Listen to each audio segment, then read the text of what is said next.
Hello friends, welcome to gaps classes. दोस्तों, ये video है उन स्टूडेंट्स के लिए जो एग्जाम देंगे जैक बोर्ड का, जिसके पास कंप्यूटर साइंस है। जैक बोर्ड के अंदर जैसा कि आप लोगों को पता है कि कौन सा सब्जेक्ट है, that is C++। Computer science में C++ पढ़ा जाता है। इससे पहले ऑलरेडी हम कुछ वीडियोस अपलोड कर चुके हैं जिसके अंदर हमने रिवीजन टूर कवर करा था। इस वीडियो में हम स्टार्ट करेंगे क्लासेस एंड ऑब्जेक्ट का टॉपिक। मगर ध्यान देना, आपके सिलेबस में या फिर आप जो भी बुक रेफर कर रहे होगे उसमें कुछ टॉपिक पहले कराए जाते हैं और बाद में क्लासेस एंड ऑब्जेक्ट का टॉपिक स्टार्ट होता है। लेकिन हम इस तरीके से सिखाएंगे जिससे कि आपको टॉपिक आसान लगेंगे और 2-3 चैप्टर्स को हम कंबाइन करके सिखाएंगे। ठीक है, तो मेरी आप सब स्टूडेंट से रिक्वेस्ट है, आप अभी अपनी दूसरी बुक को, जो भी बुक रेफर कर रहे हो उसको रेफर नहीं करना, सिर्फ और सिर्फ गैप्स क्लासेस की वीडियोस को रेफर करना। और साथ में गैप्स क्लासेस के नोट्स अगर लेना चाहते हो, डिस्क्रिप्शन में सारी इंफॉर्मेशन मेंशन है, आप नोट्स परचेज कर सकते हो। नोट्स हमारे चार्जेबल हैं, सिर्फ और सिर्फ नोट्स का कुछ अमाउंट पे करना होगा और वीडियोस जो रहेगी सारी फ्री रहेगी। तो हम आपको स्ट्रांगली रिकमेंड करेंगे कि नोट्स गैप्स क्लासेस के जरूर लेना और जिस सीक्वेंस में कराया जाए उसी सीक्वेंस में करना। 101% बहुत अच्छा रिजल्ट आपका बोर्ड में आएगा और साथ साथ में सब्जेक्ट के अंदर कॉन्फिडेंस इतना ज्यादा होगा, आपको पता ही नहीं चलेगा कंप्यूटर साइंस कब खत्म हो गया और आपको कहोगे सर कंप्यूटर साइंस तो बहुत आसान बना दिया आपने। ठीक है, तो इस वीडियो में हम स्टार्ट करने वाले हैं क्लासेस एंड ऑब्जेक्ट का टॉपिक। मगर वीडियो को स्टार्ट करने से पहले मैं स्वागत करना चाहूंगा आपका गैप्स क्लासेस के चैनल में।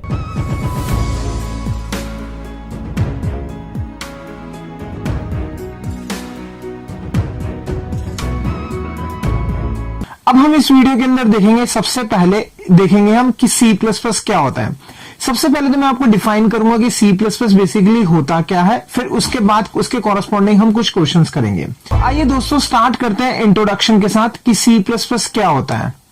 अगर आपसे कोई पूछेगा C++ क्या, तो आप क्या आंसर देंगे? अधिकतर स्टूडेंट बोलते हैं it is a programming language, it is a language.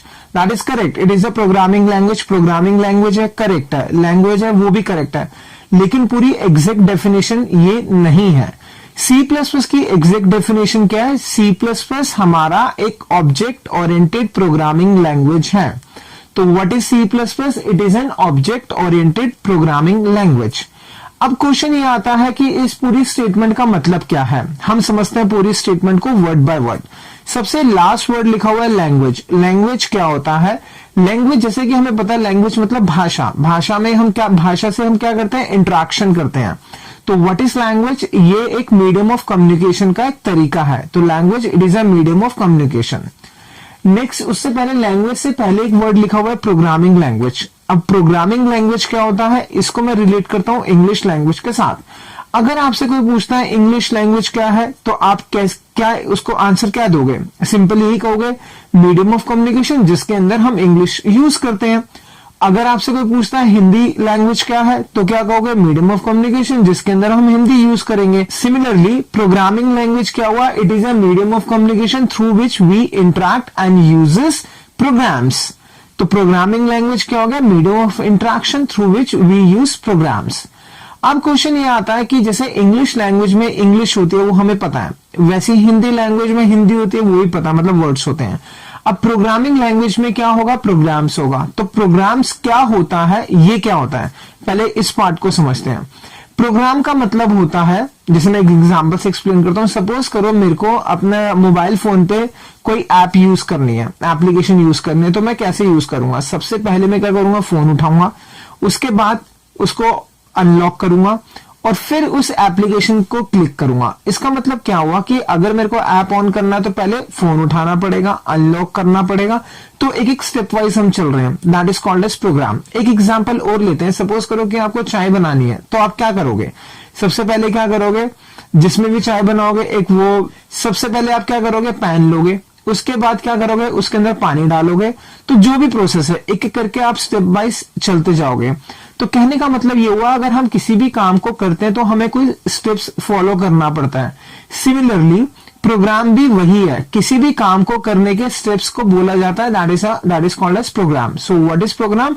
It is a step by step of doing certain task. अब इससे पहले दो वर्ड हो रहा है ऑब्जेक्ट ओरिएंटेड। हमें यहां तक तो समझ में आ गया कि लैंग्वेज क्या होता है, प्रोग्रामिंग लैंग्वेज क्या होता है। अब इससे पहले दो वर्ड और है, दैट इज ऑब्जेक्ट ओरिएंटेड।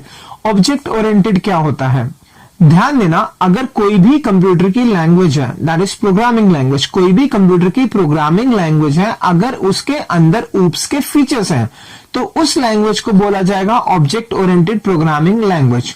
कहने का मतलब ये हुआ कि कंप्यूटर की कोई प्रोग्रामिंग लैंग्वेज है, फॉर एग्जाम्पल मैंने ले लिया सी, इस सी प्लस प्लस से पहले आई थी सी। सी जो है उसको हम ऑब्जेक्ट ओरिएंटेड नहीं कहते। क्यों नहीं कहते, क्योंकि उसके अंदर ऊप्स के फीचर्स नहीं है। अभी मैं आपको एक्सप्लेन करूंगा ऊप्स के फीचर्स कौन कौन से हैं। इसके बाद सी प्लस प्लस के बाद लैंग्वेज आई जावा। जावा जो है हमारी ऑब्जेक्ट ओरिएंटेड प्रोग्रामिंग लैंग्वेज है। क्यों, क्योंकि उसके अंदर ऊप्स के फीचर्स हैं। अब आते हैं हम बात सी प्लस प्लस पे। सी प्लस प्लस भी क्या है, हमारी ऑब्जेक्ट ओरिएंटेड प्रोग्रामिंग लैंग्वेज है। क्यों, क्योंकि इसके अंदर भी ऊप्स के फीचर्स हैं।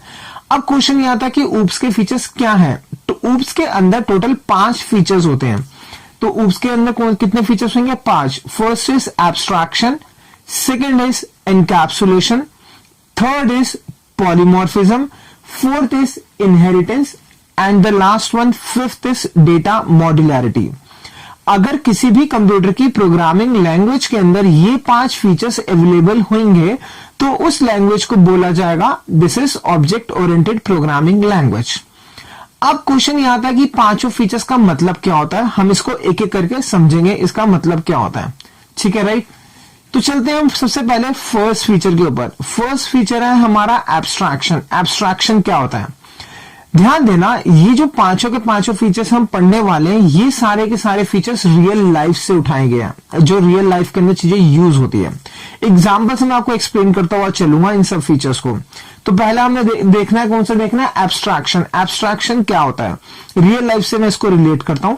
सपोज करो कि आपको अपना फोन यूज, आपको किसी को कॉल करना है, तो आप कैसे कॉल करोगे, फोन उठाओगे, नंबर मिलाओगे और कनेक्ट पे क्लिक कर दोगे, प्रेस कर दोगे, उससे क्या होगा, कॉल कनेक्ट हो जाएगी और हम बात भी कर लेंगे। लेकिन क्या कभी आपने ये सोचा है जो कॉल कनेक्ट हो रही है वो कैसे कनेक्ट हो रही है। थोड़ा सा वेग आइडिया होता है, सिग्नल्स, टावर्स पे सिग्नल्स जाते हैं, सिग्नल्स के साथ कनेक्ट होते हैं, फ्रीक्वेंसी से कुछ मैच होता है, सैटेलाइट के थ्रू कनेक्ट होता है, लेकिन हमें एग्जैक्ट नहीं पता, बस इतना पता है सिग्नल्स के थ्रू जाते हैं और कनेक्ट हो जाता है। लेकिन क्या पता होना जरूरी है हमारे लिए, हमें यह पता होना जरूरी है कि फोन, अगर मेरे को किसी से बात करनी है तो फोन में नंबर्स कैसे दबाए जाए, कैसे कॉल पे क्लिक करा जाए, ठीक है, राइट। एक एग्जांपल और लेता हूं। सपोज करो मेरे को गाड़ी चलानी है, तो क्या मेरे को ये पता होना जरूरी है कि गाड़ी के जो अंदर जो इंजन होता है वो कैसे काम करता है, नहीं पता होना जरूरी। क्या पता होना जरूरी है, रेस कैसे देनी है, ब्रेक कैसे दबाना है, स्टीयरिंग कैसे होल्ड करना है, ये सब चीजें पता होनी जरूरी है। ये पता होना जरूरी नहीं है कि इंजन कैसे काम करता है या अंदर के जो पार्ट्स है वो कैसे वर्क करते हैं। That is the beautiful example of abstraction. तो रियल लाइफ में बहुत सारी चीजें ऐसी हैं जिसके बारे में हमें डिटेल्स नहीं पता, सिर्फ इतना पता है कि उसको यूज कैसे किया जाता है। तो इसका मतलब क्या हुआ, एब्स्ट्रैक्शन के अंदर हमें जो शो करा जाता है वो नेसेसरी चीजें शो की जाती है। जैसे कि गाड़ी के अंदर हमें इंजन नहीं दिखाया था, वो अंदर लगा हुआ गाड़ी के अंदर। हमें क्या पता होना चाहिए, स्टीयरिंग दिखता है हमें, ठीक है, क्लच ब्रेक वगैरह दिखती है। तो एब्स्ट्रैक्शन में क्या हुआ, जो बैकग्राउंड डिटेल्स हैं, जो पीछे की चीजें हैं उसको छुपा दिया और क्या शो करा हुआ है, नेसेसरी डिटेल्स को। सो what is abstraction, it is a process of hiding the background details and showing the necessary details, that is called as abstraction। abstraction का मतलब क्या हुआ, hiding the background details and showing the necessary details। for example, a person is not aware how the engine of a car works। उसको ये नहीं पता car का engine कैसे वर्क करेगा। he is simply concerned with how to drive the car। वो किससे concern रखता है कि गाड़ी कैसे चलाई जाती है, ठीक है। ये हो गया हमारा फर्स्ट फीचर एब्स्ट्रैक्शन का। अब आते हैं हम ऊप्स के सेकंड फीचर के ऊपर। Second feature is encapsulation. Second कौन सा है हमारा, एनकैप्सुलेशन। अगर मैं इसके आगे से 2 वर्ड हटा दूं, एनकैप्सुलेशन में से अगर मैंने एन हटा दिया तो क्या बन गया हमारा, कैप्सुलेशन। अब अगर आप कैप्सुलेशन वर्ड देख रहे हो तो ये किससे इंटर रिलेटेड है, ये रिलेटेड है कैप्सूल से। कैप्सुलेशन किससे रिलेटेड है, कैप्सूल से। सपोज करो कोई आपको बोलता है कि कैप्सूल को डिफाइन करो, कैसे डिफाइन करोगे आप, एग्जैक्ट डेफिनेशन देना मुश्किल है। या सपोज मुझसे कोई आके पूछता कहता है कैप्सूल को डिफाइन करो, तो मुझे एग्जैक्ट डेफिनेशन तो नहीं पता, मैं क्या कहूंगा, सिंपल सा मेडिसिन होती है उसको रैप कर देते हैं। कुछ ऐसा ही होता है कैप्सूल के अंदर, मेडिसिन डली होती है अंदर और बाहर रैप किया जाता है किसी भी चीज मटेरियल के साथ। तो दैट इज कैप्सूल, वो क्या हो गया हमारा कैप्सूल। सिमिलरली एनकैप्सुलेशन में भी हम क्या करेंगे, रैप करेंगे दो चीजों को, एक वेरिएबल को और एक फंक्शन को। वेरिएबल का दूसरा नाम डेटा, ठीक है। तो क्या बन जाए, और उससे क्या होगा, हमारा एक यूनिट बनेगा। जैसे मेडिसिन होती है, हम उसको रैप करते हैं और किसी मटेरियल से रैप करते हैं और एक कैप्सूल बन जाता है, मतलब एक यूनिट बन जाता है। सिमिलरली यहां पर भी हम क्या करेंगे, वेरिएबल्स को एंड फंक्शंस को रैप करेंगे एक सिंगल यूनिट के अंदर, ठीक है। That becomes an encapsulation. So what is the definition of encapsulation? It is a process of wrapping up of data and functions into a single unit. Wrap कर दिया हमने फंक्शंस को एंड डेटा को एक सिंगल यूनिट के अंदर। जिसे practical life में देखते हैं, गाड़ी के एग्जांपल लेते हैं। गाड़ी में बहुत सारे कंपोनेंट्स होते हैं, गियर हो गया, क्लच हो गया, ब्रेक हो गया, उसके अलावा इंजन हो गया, बहुत सारे पार्ट्स होते हैं। तो उन सबको उन्होंने एक में जोड़ दिया, एक में डाल दिया और उससे एक मटेरियल हमारा एक गाड़ी तैयार होगी। दैट इज एनकैप्सुलेशन, ठीक है, राइट। अब एक सबसे इंपॉर्टेंट क्वेश्चन है, ये वाइवा में भी पूछा जाता है, एग्जाम में भी आता है क्वेश्चन, और इंटरव्यूज में भी पूछा जाता है। क्वेश्चन है हमारा, how to achieve abstraction and encapsulation in C++। हम ऐसा क्या करें C++ में जिससे हमें एनकैप्सुलेशन भी मिल जाए और एब्स्ट्रैक्शन भी मिल जाए? Answer is by creating a class. हम क्या करेंगे, क्लास बनाएंगे। तो दोस्तों अभी हमने दो फीचर्स देखे, एब्स्ट्रैक्शन एंड एनकैप्सुलेशन के, और ये देखा एब्स्ट्रैक्शन एनकैप्सुलेशन कैसे अचीव किया जाता है। अब जो हमारे फीचर्स तीन रह गए, इसको हम बाद में पढ़ेंगे।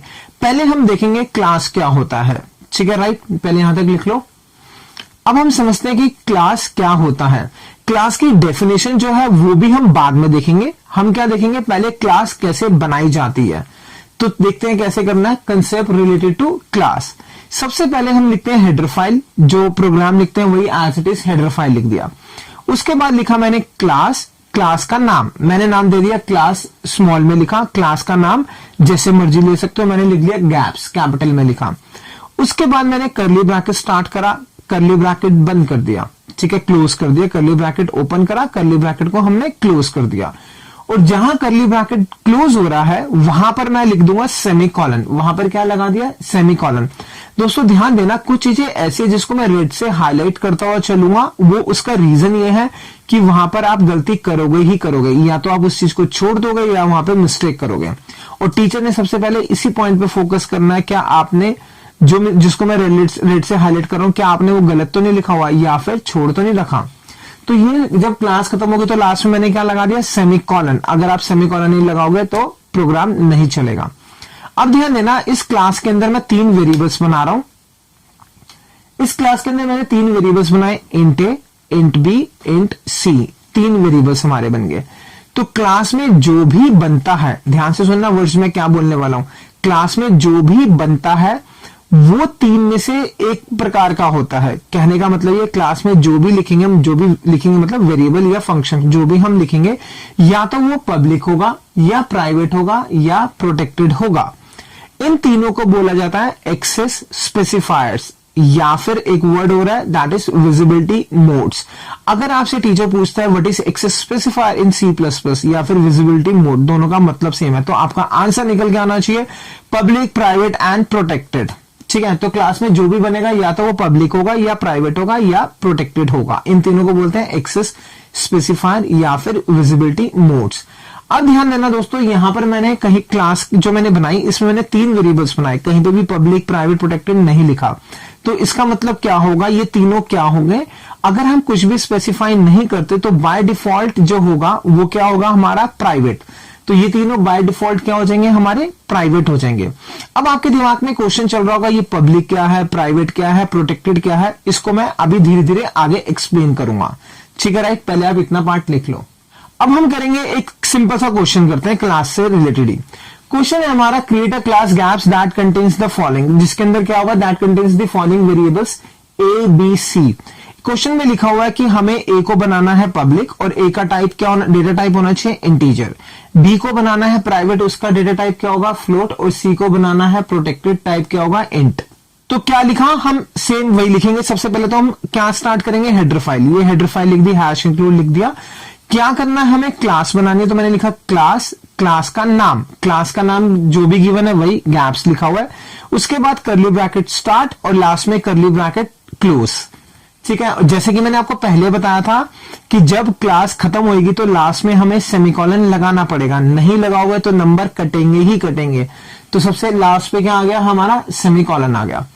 क्वेश्चन पे चलते हैं। क्वेश्चन कहता है कि 3 वेरिएबल होने चाहिए ए बी सी। ए क्या होना चाहिए, ए का जो टाइप होगा इंट होगा, बी का फ्लोट, सी का इंट। तो लिखा इंट ए, फिर नेक्स्ट लाइन पे लिख दिया मैंने फ्लोट बी, नेक्स्ट लाइन पे लिख दिया इंट सी। और क्वेश्चन में क्या गिवन है, ए जो होगा वो हमारा पब्लिक होगा, तो मैंने ए के ए से ऊपर क्या लिख दिया, पब्लिक लिख दिया। अब ध्यान देना, यहां पे मैंने पब्लिक लिखा तो इसका मतलब ये तीनों के तीनों क्या बन गए, पब्लिक बन गए। लेकिन हमें बी को क्या बनाना था, बी को हमें बनाना था प्राइवेट, तो बी से ऊपर लिख दिया मैंने प्राइवेट। और लास्ट क्या बनाना है, अब इसमें क्या हो गया हमारा, प्राइवेट लिखा बी, तो बी भी प्राइवेट है और सी भी प्राइवेट है। लेकिन सी को क्या बनाना है हमें, प्रोटेक्टेड, तो सी से ऊपर मैंने क्या लिख दिया, प्रोटेक्टेड लिख दिया। और हर वर्ड जो हमने लिखा पब्लिक, प्राइवेट, प्रोटेक्टेड, उसके बाद कॉलन आएगा, तो ये क्या बन गया, public colon, private colon and protected colon. ठीक है, यहां तक सिंपल हो गया। अब ध्यान देना, जब मैंने आपको बताया था अभी क्लास का कंसेप्ट, तो ये बताया था कि अगर हम कुछ भी नहीं लिखेंगे तो बाय डिफॉल्ट क्या होता है, प्राइवेट होता है। तो इस क्लास को बनाने का एक दूसरा तरीका ये मैं और करके लिख रहा हूं। कैसे लिख सकते हैं हम, पहले तो हैश इंक्लूड सब सेम, क्लास, क्लास का नाम, gaps, curly bracket start, curly bracket बंद, सेमीकोलन।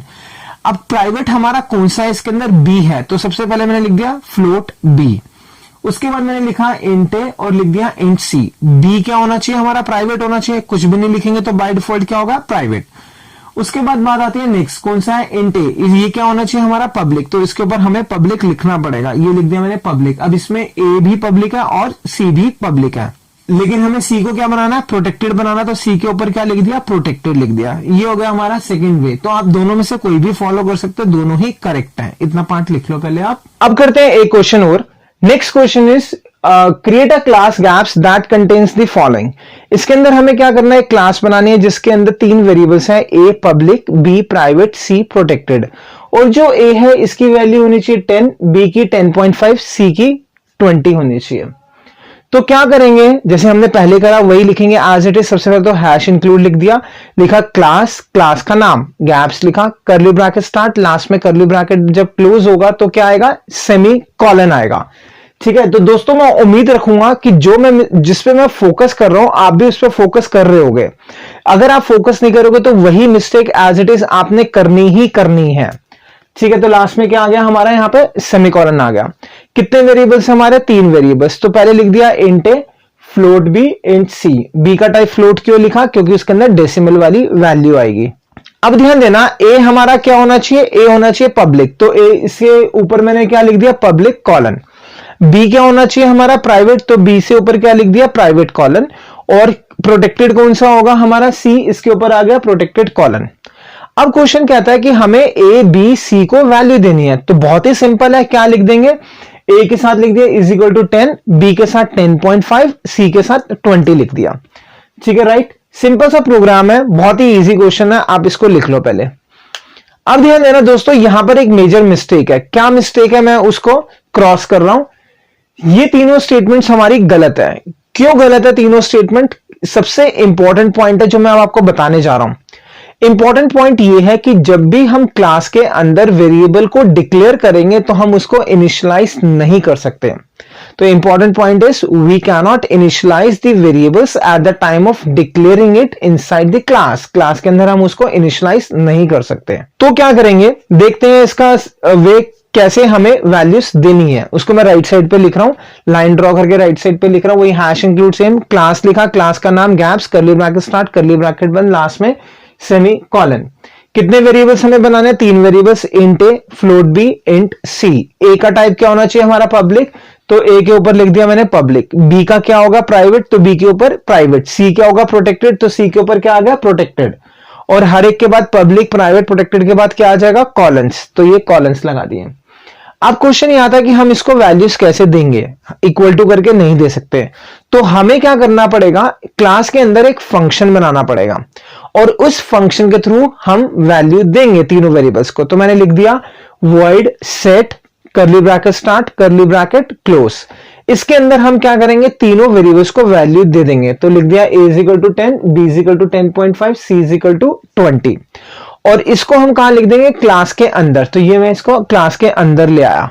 ठीक है, सिंपल सा क्वेश्चन है। हमने क्या सीखा अभी मैं एक बार रिकॉल कराता हूं। हमने ये सीखा कि क्लास के अंदर अगर हमें वेरिएबल्स को वैल्यूज देनी है तो हम डायरेक्टली इक्वल टू करके नहीं दे सकते डिक्लेयर करते समय।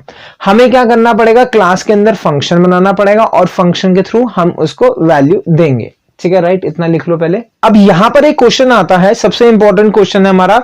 हमने फंक्शन तो बना दिया, तो क्या फंक्शन के अंदर जो चीजें हमने लिखी है वो एग्जीक्यूट होगी या नहीं होगी।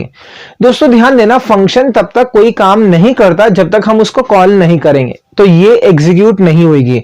हमें क्या करना पड़ेगा, इस फंक्शन को कॉल करना पड़ेगा। वो हम कहां पे करेंगे, मेन से उस फंक्शन को हम कॉल करेंगे। तो देखते हैं इसको कैसे करना है हमें। वही मैंने पूरी क्लास लिख ली। क्या लिखा, मुझे इस फंक्शन को कॉल करना पड़ेगा। कॉल कहां से होगा, मेन से हम कॉल करेंगे। तो लिखा वॉइड मेन और उसके बाद curly bracket start, curly bracket close. किस फंक्शन को कॉल करना है हमें कॉल करना है सेट वाले फंक्शन को। तो मैंने लिख दिया सेट सेमीकोलन। इससे क्या होगा, इससे हमारा ये वाला फंक्शन कॉल हो जाएगा और फंक्शन जब कॉल होगा उसके अंदर जो भी लिखा हुआ है वो पार्ट हमारा एग्जीक्यूट हो जाएगा। ठीक है, राइट, लिख लो इस प्रोग्राम को। ध्यान देना दोस्तों, इसके अंदर अभी भी मेजर मिस्टेक है। क्या मिस्टेक है उसको हम समझते हैं। मिस्टेक ये है, ऐसे समझो कि आप अपने घर पे बैठे हो और मैं कह रहा हूं कल सुबह की क्लास 10 बजे है। क्या आपको सुनाई देगा, नहीं सुनाई देगा। कब सुनाई देगा, या तो हम साथ होंगे या फिर मेरे को कोई ना कोई तरीका चाहिए जिससे कि आपको सुनाई दे। फोन करना पड़ेगा, मैसेज करना पड़ेगा। सिमिलरली जो हमारा फंक्शन है, फंक्शन कहां पर है हमारा, क्लास के अंदर। क्लास का नाम क्या, गैप्स। उसके अंदर फंक्शन है सेट वाला फंक्शन और हम यूज कहां से कर रहे हैं, मेन से। तो मेन बोल रहा है किसी और को, वो कहीं और बैठा है तो उसको सुनाई नहीं देगा। हमें क्या चाहिए, कोई ना कोई मैकेनिज्म चाहिए, कोई ना कोई तरीका चाहिए जिससे कि वो उसको कॉल कर सके। उसके लिए हमें क्या करना पड़ेगा, क्लास का हमें ऑब्जेक्ट बनाना पड़ेगा। क्या बनाएंगे हम, क्लास का ऑब्जेक्ट बनाएंगे। तो जहां पे मैंने सेट लिखा है इससे ऊपर लिखा मैंने क्लास का नाम क्या है हमारा, गैप्स। तो लिख दिया मैंने गैप्स और उसके बाद लिख दिया G1। इससे क्या हुआ, हमारा एक ऑब्जेक्ट बन गया। ऑब्जेक्ट का नाम क्या है, G1। अब हम G1 की हेल्प से सेट को कॉल कर सकते हैं। तो ये नीचे क्या लिख दिया मैंने, G1 डॉट सेट। ठीक है, राइट, वेरी सिंपल। यहां पर हमने क्या सीखा कि अगर हम क्लास के फंक्शन को कॉल करना है तो किसकी हेल्प से करेंगे, ऑब्जेक्ट की हेल्प से। कब, जब हमें क्लास के बाहर से एक्सेस करना है। ठीक है, राइट, लिख लो इसको। अब ध्यान देना दोस्तों, यहां पर एक और मेजर मिस्टेक आ गई। क्या मिस्टेक है उसको समझते हैं। जब मैंने फंक्शन को कॉल करा, फंक्शन का नाम क्या है, सेट। ये जो फंक्शन है हमारा सेट, क्या ये क्लास के बाहर से एक्सेस हो सकता है, नहीं हो सकता। क्यों नहीं हो सकता, ध्यान देना, जो हमारा फंक्शन है सेट, ये क्या है, पब्लिक है, प्राइवेट है, प्रोटेक्टेड है। जब भी मैं स्टूडेंट से ये क्वेश्चन पूछता हूं, अगर ये वाला एग्जांपल देता हूं और उसके बाद पूछता हूं जो हमारा सेट है ये क्या है, पब्लिक है, प्राइवेट है, प्रोटेक्टेड है, तो स्टूडेंट गलत आंसर देते हैं। वो बोलते हैं कि ये हमारा पब्लिक भी है, प्राइवेट भी है, प्रोटेक्टेड भी है। ऐसा क्यों, उसका रीजन क्या है। उसका रीजन सिंपल सा रीजन है, सेट के अंदर हमने ABC तीनों वेरिएबल का यूज करा, जिसमें से कि एक पब्लिक है, एक प्राइवेट है, एक प्रोटेक्टेड है। इसलिए स्टूडेंट कह देता है कि सेट जो है वो प्रोटेक्टेड, वो हमारा पब्लिक भी है, प्राइवेट भी है, प्रोटेक्टेड भी है। ऐसा नहीं हो सकता। कोई भी चीज कभी भी एक से ज्यादा एक्सेस स्पेसिफायर उसका नहीं हो सकता। तो सेट हमारा क्या हुआ, सेट हमारा हुआ, सेट से ऊपर देखो, ऊपर क्या लिखा हुआ है, इंट सी, और उसके ऊपर क्या लिखा हुआ है, प्रोटेक्टेड। तो जब हमने एक बार प्रोटेक्टेड लिख दिया तो नीचे सारे के सारे क्या बन गए, प्रोटेक्टेड बन गए। तो सेट हमारा क्या है, प्रोटेक्टेड। क्लास के बाहर से प्रोटेक्टेड एक्सेस नहीं हो सकता। क्लास के बाहर से सिर्फ और सिर्फ एक्सेस होगा पब्लिक मेंबर। तो हमें जो सेट है फंक्शन, इसको क्या बनाना पड़ेगा, पब्लिक। तो सेट से ऊपर मैंने लिख दिया पब्लिक कॉलन। अब ये हमारा परफेक्ट कोड हो गया। ठीक है, अब आप इसको लिख सकते हो, now this is the perfect code. तो मैं फाइनली आपको थोड़ा सा एक्सप्लेन दोबारा कर रहा हूं, कंक्लूजन बता रहा हूं कि हमने क्या क्या देखा अभी तक हमने। ठीक है, इस प्रोग्राम के रिस्पेक्ट में क्या क्या देखा। हमने ये देखा कि क्लास के अंदर हम कभी भी वेरिएबल को डिक्लेयर करते समय इनिशियलाइज नहीं कर सकते। पहली मिस्टेक, पेपर के अंदर क्वेश्चन आता है उसमें हमें एरर निकालनी होती है। क्लास के अंदर वेरिएबल को डिक्लेयर करते समय इनिशियलाइज नहीं कर सकते। सेकंड, कि क्लास के किसी भी वेरिएबल्स को अगर हमें वैल्यूज देनी है तो हम क्लास के अंदर फंक्शन बनाएंगे और कहां से कॉल करेंगे, मेन से कॉल करेंगे। और जो मेन होगा, मेन से हम तभी कॉल कर सकते हैं जब हमारे पास ऑब्जेक्ट होगा। तो क्या बनाना पड़ेगा, हमें ऑब्जेक्ट बनाना पड़ेगा। और सबसे इंपॉर्टेंट पार्ट, क्लास के बाहर से सिर्फ वही एक्सेस होगा जो पब्लिक होगा। तो इसलिए हमें फंक्शन को भी क्या बनाना पड़ेगा, पब्लिक बनाना पड़ेगा। तो हमने अभी तक इस प्रोग्राम के रिस्पेक्ट में ये देखा, लिख लो इसको। दोस्तों अभी हमने दो क्वेश्चंस करे जिसके अंदर हमने क्लास बनाना सीखा था। सबसे पहले तो हमने सीखा था कि क्लास के अंदर वेरिएबल्स को लिखते कैसे हैं, पब्लिक प्राइवेट प्रोटेक्टेड कैसे बनाते हैं। फिर हमने नेक्स्ट क्वेश्चन करा था कि वैल्यूज कैसे दी जाती है। अब करते हैं हम नेक्स्ट क्वेश्चन जिसके अंदर हमें क्लास ऑलरेडी बनी बनाई गिवन है, पूरा प्रोग्राम बना बनाया गिवन है, हमें क्या करना है, उसका आउटपुट निकालना है। ये है हमारा question, find the output of the following programme. ये पूरा प्रोग्राम दिया हुआ है, स्पेस की वजह से मैंने इसको राइट साइड पे लिखा हुआ है मेन को। वैसे जब पेपर में आएगा तो आपका पूरा स्ट्रेट लाइन में होगा ऊपर से नीचे तक। तो ध्यान देना, जब भी क्वेश्चन आउटपुट का आएगा आपने उसको कैसे सॉल्व करना है। जब भी आउटपुट का क्वेश्चन आएगा तो आपने क्या करना है, रफ वर्क बनाना है। एक राइट साइड पे आप रफ वर्क बनाओगे और लेफ्ट साइड पे आउटपुट लिखोगे, कुछ ऐसे। नीचे मैंने राइट साइड पे क्या कर दिया, रफ वर्क लिख दी हेडिंग, और लेफ्ट साइड पे क्या कर दिया, आउटपुट लिख दिया।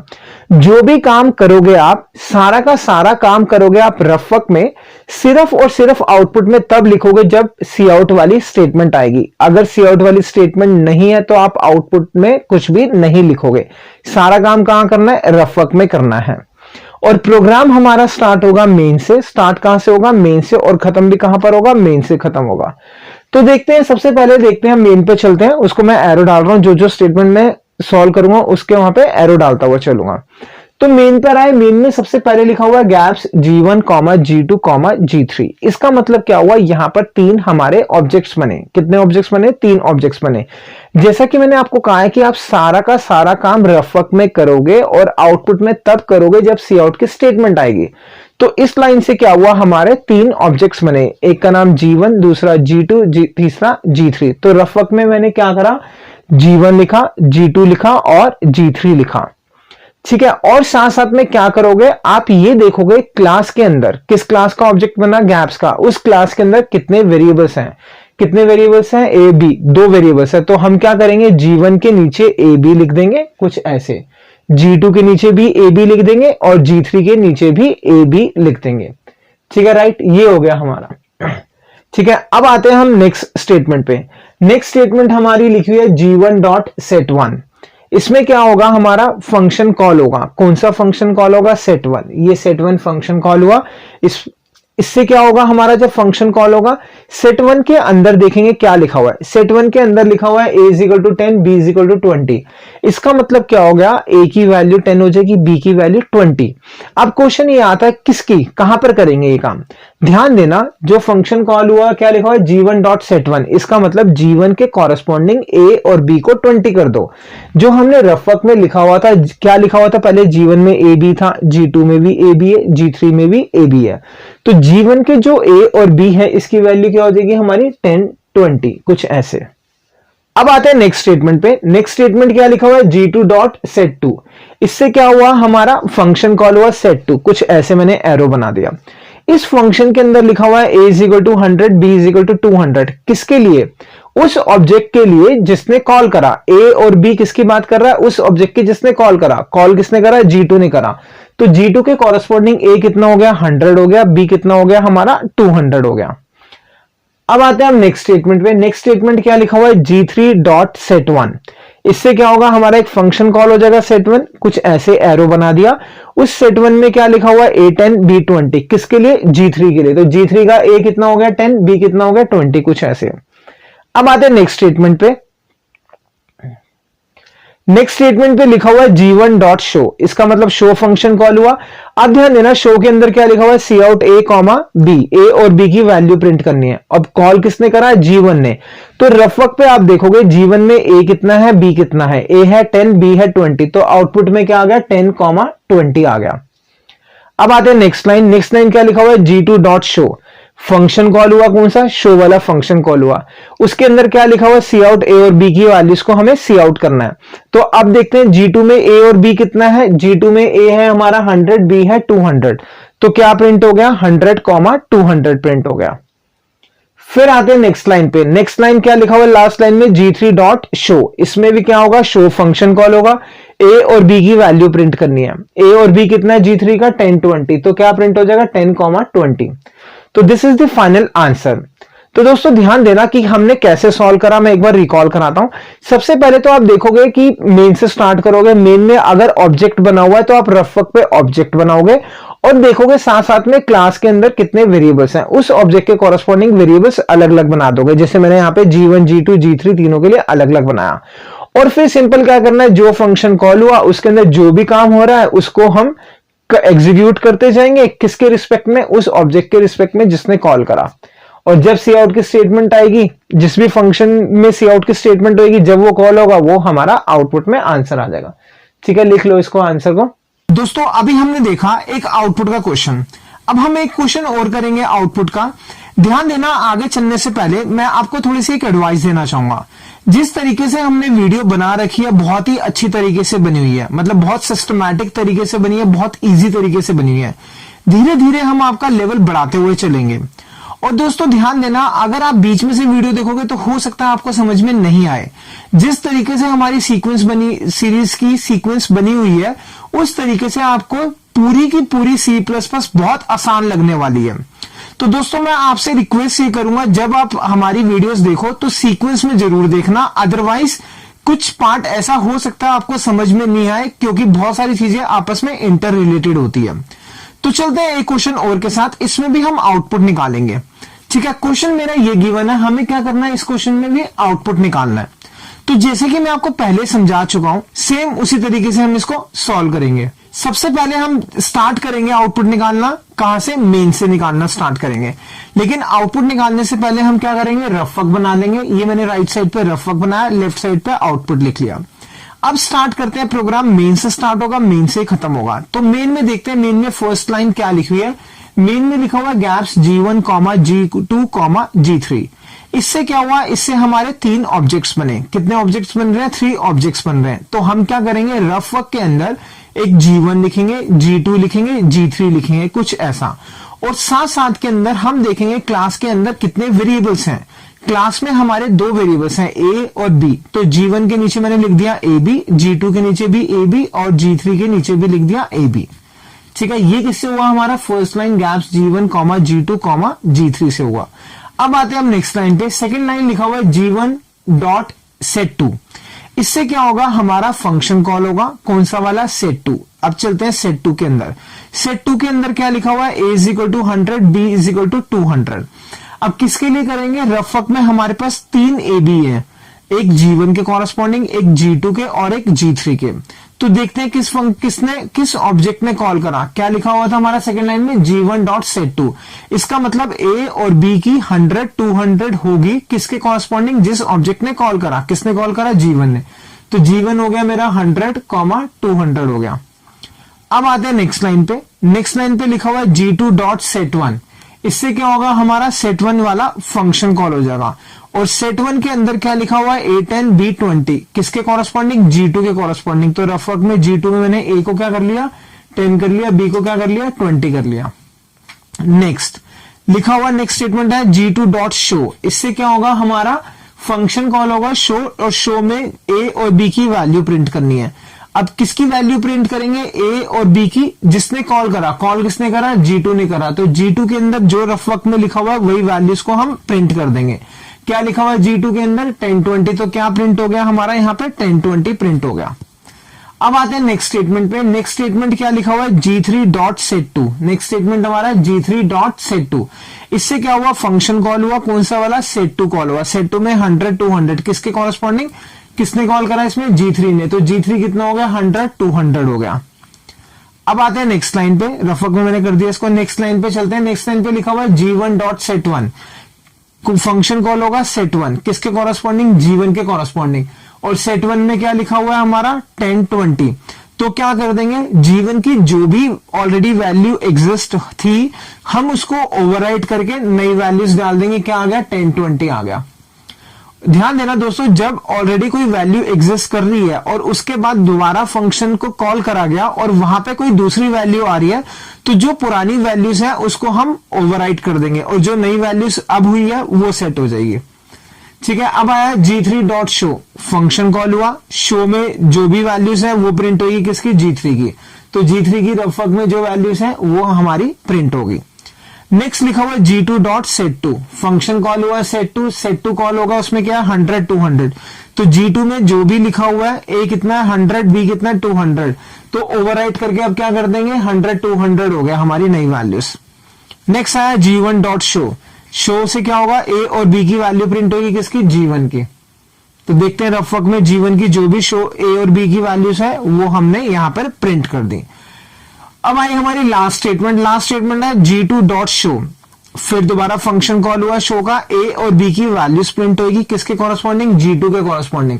तो जो भी वैल्यूज है रफ वर्क के अंदर उसको हम प्रिंट कर देंगे और ये हमारा प्रोग्राम खत्म हो गया। ध्यान देना दोस्तों, जब भी आप आउटपुट का क्वेश्चन निकालो, दोबारा से मैं रिकॉल कर रहा हूं, क्या करना है रफ वर्क बनाना और सेम सीक्वेंस के अंदर आप एक एक करके चलते हुए चलोगे और जो भी काम हो रहा है उसको रफ वर्क में चेंज करते हुए चलोगे। जैसे सी आउट की स्टेटमेंट आएगी आप वो प्रिंट कर दोगे। अब ध्यान देना, इन क्वेश्चंस को देने का रीजन क्या है। इन क्वेश्चंस को देने के दो रीजन है। एक तो एग्जाम के अंदर भी आउटपुट निकालने का क्वेश्चन आता है, तो इससे हमारा बेस बन गया। अब आगे से थोड़े से कॉम्प्लिकेटेड क्वेश्चंस होंगे, उसको आप आराम से सॉल्व कर सकोगे। और साथ साथ में कुछ क्वेश्चंस कई बार हमें खुद क्लास क्रिएट करने दी जाती है, तो अगर आपको आउटपुट निकालना आता है तो आगे क्लास बनाने के लिए भी आपके लिए इजी होगा। तो दोस्तों मुझे उम्मीद है जो चीज आपको सिखाई आपको सही से समझ में आई होगी।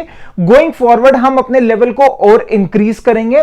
ध्यान देना, दोबारा से रिपीट कर रहा हूं, गैप्स क्लासेस के नोट्स जरूर परचेज कर लेना। पूरी हमारी बुकलेट है, पीडीएफ के फॉर्म में हम आपको देंगे। बहुत सारे टॉपिक्स, बहुत सारे क्वेश्चंस की पूरी बुकलेट हमने बना रखी है। आपको प्रैक्टिस के लिए बहुत सारा स्टडी मटेरियल मिलेगा, ठीक है। उसी बुक में बहुत सारे क्वेश्चन है जिसको प्रैक्टिस कर सकते हो, साथ में थ्योरी भी, सब चीज प्रॉपर तरीके से एक्सप्लेन है। डिस्क्रिप्शन में सारी इंफॉर्मेशन मेंशन है, आप देख सकते हो, और कैसे पेमेंट करनी है सब चीज मेंशन है। तो दोस्तों नेक्स्ट वीडियो में हमें इसी टॉपिक को कंटिन्यू करना है। दोबारा से रिपीट कर रहा हूं, अभी आप जो भी बुक रेफर कर रहे हो कुछ टाइम पीरियड के लिए उसको छोड़ दो। जब मैं कहूं कि आप कोई भी बुक से कर सकते हो, बाद में जब टॉपिक मैं खत्म कर दूं तो अब आप कोई भी बुक उठा लेना, आपको समझ आएगा। मगर आपको किसी बुक की रिक्वायरमेंट नहीं होगी, गैप्स क्लासेस के नोट्स ले लेना बहुत है। तो ठीक है दोस्तों, हम मिलेंगे नेक्स्ट वीडियो में। Thank you so much for watching the video of gaps classes.